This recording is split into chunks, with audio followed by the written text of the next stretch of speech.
கிழக்கு மாகாண ஆளுநர் நியமனத்திற்கு எதிராக மட்டக்களப்பு மாவட்டத்தில் ஹர்த்தால் முன்னெடுக்கப்பட்டு வருகின்றது.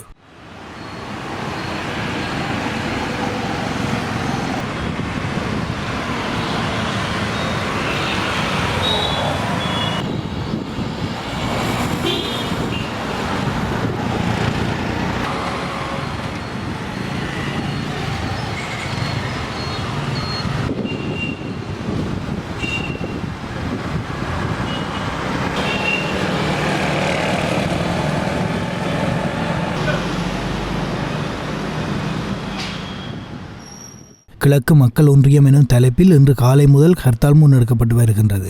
ஜனாதிபதியே பொருத்தமற்ற ஹிஸ்புல்லாவை நீக்கி கிழக்கு மக்களை பாதுகாத்திடு எனும் தொனிப்பொருளில் இந்த ஹர்த்தாலில் பங்கு கொள்ளுமாறு அழைப்பு விடுக்கப்பட்டுள்ளதுடன் அது தொடர்பான சுவரொட்டிகளும் பல்வேறு பகுதிகளில் ஒட்டப்பட்டுள்ளன.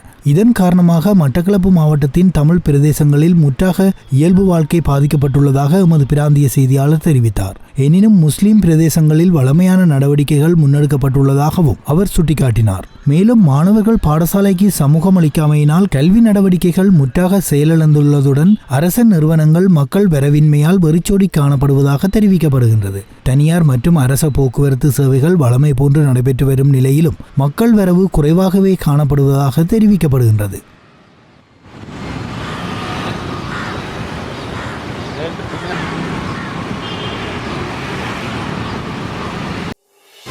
ஆதவனின் பிறந்த தினத்தை முன்னிட்டு இலங்கையில் வாழும் இணையதள வாசகர்களுக்கு ஓர் அரிய சந்தர்ப்பம். உங்கள் ஸ்மார்ட் போன்களில் ஆதவன் ஆப்ஸை டவுன்லோட் செய்து பெறுமதிமிக்க பரிசில்களை வெல்லுங்கள். முதலாவது பரிசாக பஜாஜ் பல்சர் மோட்டார் சைக்கிள், இரண்டாவது பரிசாக ஆக்டிவா ஐ மோட்டார் சைக்கிள், மூன்றாவது பரிசாக 49 அங்குல LED தொலைக்காட்சி. எதிர்வரும் மார்ச் மாதம் 10ஆம் தேதி அதிர்ஷ்டசாலி தெரிவு செய்யப்படுவார். ஆதவன் ஆப்ஸை டவுன்லோட் செய்து நீங்களும் அதிர்ஷ்டசாலியாக மாறிடுங்கள்.